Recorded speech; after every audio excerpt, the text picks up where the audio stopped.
Magandang araw mga kaibigan. Bigyan natin ng reaction opinion itong post ng News 5. Ito, Romualdez, walang pananagutan sa flood control scam ayon sa ICI, Asedre. Itong si Asedre, yan ang pinaka-loyal na kongresista, loyal kay Martin Romualdez kasi tingog party list eh. So pinagmayabang niya na ICI nag-submit na ng findings. Clear. Walang walang kinalaman si Romualdez sa flood control scam. Alam na namin 'yan, Honorable Asedre. Noon pang simula, wala kang mapapala sa kung ICI. Kahit nga sa ombudsman wala. Kahit sa Blue Ribbon, wala. Tingnan natin ang reaksyon Basahan ko muna ang post. Wala umanong nakitang pananagutan ang Independent Commission for Infrastructure kay dating House Speaker Martin Romualdez kaugnay ng flood control scam ayon kay Tingog Party List Representative Jude Asedre.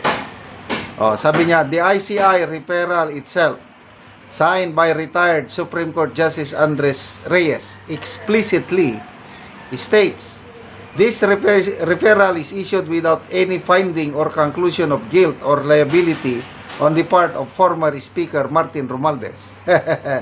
Hindi malinaw kung paano nakakuha ng kopya ng ICI report si Asedre. Ngayong ipinasa na ito sa Office of the Ombudsman at hindi pa ito isinasa publiko. Automatic yan. Who are we? Why are we in power for? Alam mo, connection lang yan. Kaya meron. Kaya lang, wag na tayong magtaka. Mismo si Ombudsman Rimulya, nag-pronounce na siya na walang malakas na ebidensya laban kay Romualdez. Bakit daw? Wala nga ebidensya Ayaw namang imbestigahan ni Senator Ping Lacson. Ayaw niyang dahil ayaw niyang patawag sa Blue Ribbon dahil may interparliamentary courtesy daw.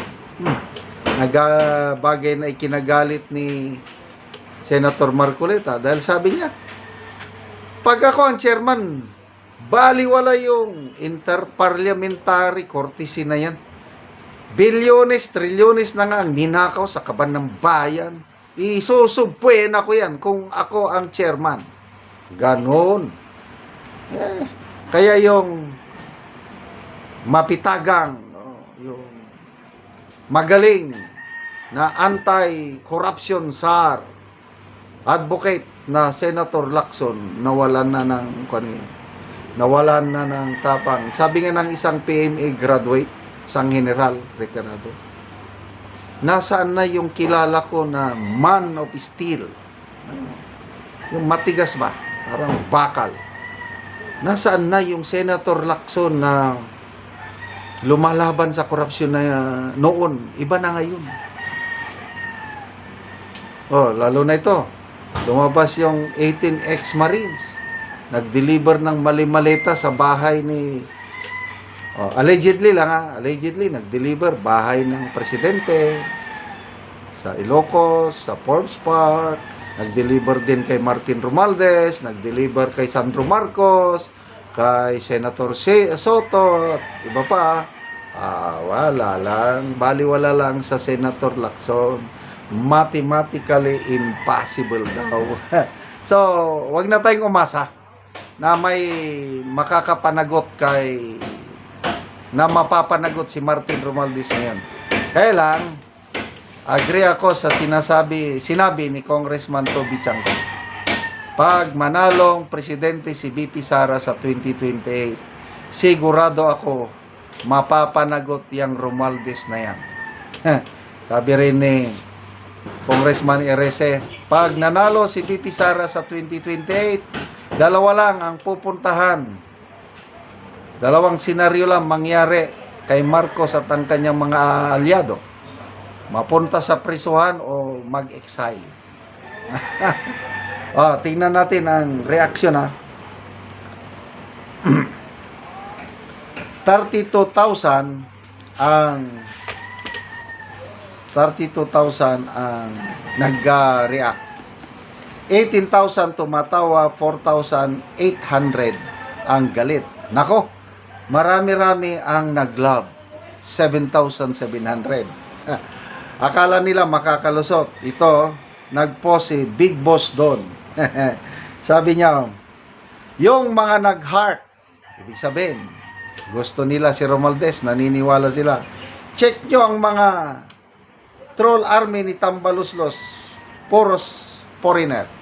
Ito, basahin ko Kathay, T-Y. Ito, hindi ko na mabasa. Jem Chedebre, Sweetness Cadet, Ay Kupor, Ramita Buddha, Rai Nguyen Antuan, Yay, Al Fakir, Fatir Abdul Ramin, Karme Kai, Shaima Mahmud. Mga foreigner, troll army taga-like para lukuhin nila ang taong bayan. Oy, huwag niyong insultuhin ang intelligence ng Pilipinos. Alam namin tumingin ng mga troll accounts at saka yung tunay. Yung mga naka-close ng profile, mga troll yan. Dapat i-open mo ang profile mo para makita kung sino ka. Ganon yun. So, Romualdez, wag na kayong umasa. Sa 2028 na lang, magtutos tayo. Sabi ni Pipi Sara, galingan ninyo! Pagpa-impit sa akin. Kasi, pag manalo ako sa 2028, uubusin ko kayo.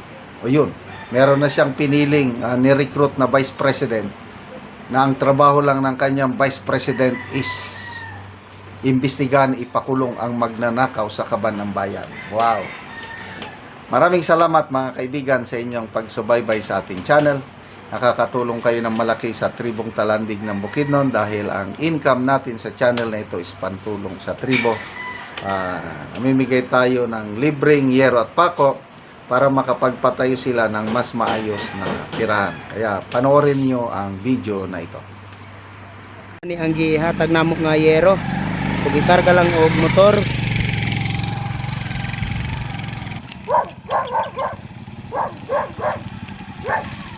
Abot na gyud ang yero.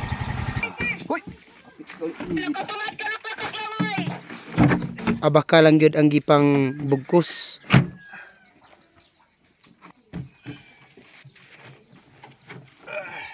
Karon dalo na pod ni Kuya sa yang payag sa tabok. So baklay pag yun. Layo pa. So dito pagid sa tabok ang payag ni Kuya. So tabok pagid sa sapa.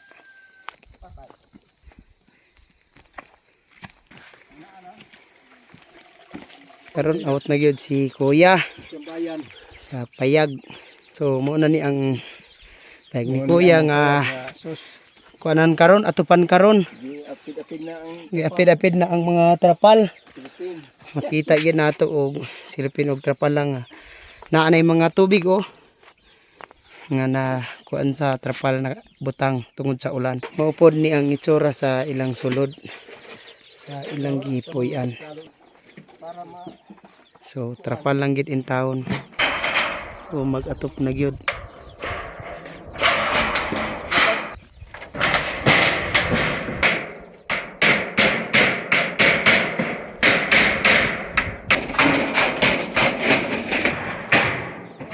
Ora kini kasinabot.